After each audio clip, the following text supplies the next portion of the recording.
Degeneration in Robert Louis Stevenson's Strange Case of Dr. Jekyll and Mr. Hyde by Rebecca Reardon. Linda Dryden, in her work Modern Gothic and Literary Doubles, reflects on the nature of Stevenson's writing as embodying the late 19th century characteristics of the fin de siecle. In this manner, Dryden argues that Stevenson's narrative relates to the late 19th century thinking that degeneracy, boredom, overindulgence and pessimism ultimately leads to reversion. She quotes, "The fear of the beast within was the late 19th century's fear of itself. Degeneracy could lead to atavism, which must be purged in order that the race evolves beyond its animal instincts." For Dryden, Stevenson's writing exemplifies the late 19th century idea of an ending of an era. In this sense, the behaviour of Stevenson's Dr. Jekyll translates the late 19th century fear of degeneration, the ramifications of which could lead to atavism and ultimately to the loss of power. Henry Jekyll's character wears the ideological hallmark of the 19th century well-respected bourgeoisie English gentleman. For E.D. Cohen, these positive signifiers of difference were assigned to the bodies of bourgeoisie English middle-class gentlemen in order to legitimise their superior positions as economic, political and sexual agents over and against all others. However, whilst the somatic signifiers of Henry Jekyll are at the epitome of the bourgeoisie ideal, Stevenson's narrative reveals the stark contradictions between outward signifiers of difference between middle-class Englishmen and his many others, and the internal struggle to maintain these parameters. Dr. Jekyll testifies, "It was on the moral side and in my own person that I learned to recognise the thorough and primitive duality of man. I saw that of the two natures that contended in my field of consciousness, even if I could rightly be said to be either, it was only because I was radically both and from an early date." Jekyll's recognition of the two natures residing within his consciousness are governed by the symbolic order. The binary construction of language demonstrates fundamentally there is a struggle to differentiate between self and other, and the connotations that are attached to them, as you can see there on the screen.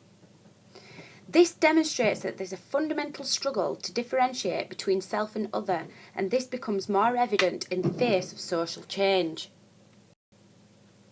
Henry Jekyll describes this struggle thus, that a man is not truly one but truly two. I say two because the state of my knowledge does not pass beyond this point. In this manner, Dr. Jekyll's knowledge does not allow for any deviation from the status quo, as the positive signifiers of difference are assigned to his body and status, and are thus governed by the binary rules of the symbolic order. Hence, any deviation for Jekyll will ultimately lead to reversion, and hence degeneration and loss of power. The literary doubling of the male personality in Stevens' novella evokes this struggle through Jekyll's transformation into Edward Hyde. The symbolic order, as you can see on your screen, that governs language does not allow Jekyll to deviate from the status quo. In this manner, his desires are displaced and projected onto the criminal other, which manifests as the evil Mr. Hyde. The very concept of Hyde is unfathomable, as it cannot manifest in the dominant language used to legitimise economic, social and political dominance. This is evident in Enfield's description of Hyde, where he states, "He gives a strong feeling of deformity, though I couldn't really specify the point. He's an extraordinary looking man, and yet I really can name nothing out of the way." In the same way, Utterson's dream of Hyde cannot describe his face. Hyde, quite clearly, displays the criminal traits that are central to Lombroso's atavistic criminal. However, in order to maintain difference between lower-class acts of criminality and new forms of upper-class criminality, a new criminal must be constructed. As Dryden points out, dividing Jekyll into his good and evil selves, Stevenson gave fictional form to an emerging crisis of late 19th century, the perception that the race itself was succumbing to degenerative tendencies that threatened the very fabric of society.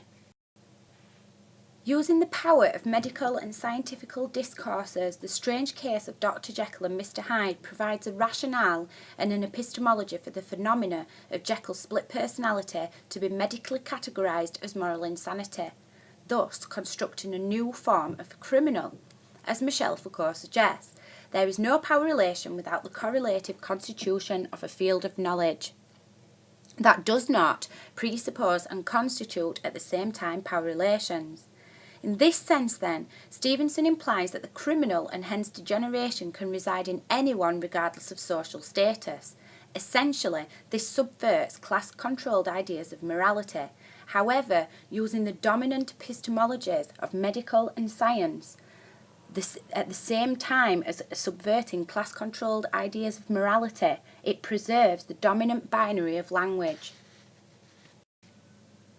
In essence, Dr. Jekyll and Mr. Hyde questions and subverts the middle-class bourgeoisie status quo and its positive signification of respectability and morality. However, at the same time, it maintains its status quo by creating an epistemology of meaning for the strange case that is Mr. Hyde. Most significantly, a medical explanation that is still in operation today for the corruption historically of the middle-class bourgeoisie identity works to show the power of underlying systems of knowledge as a justification for such a deviation.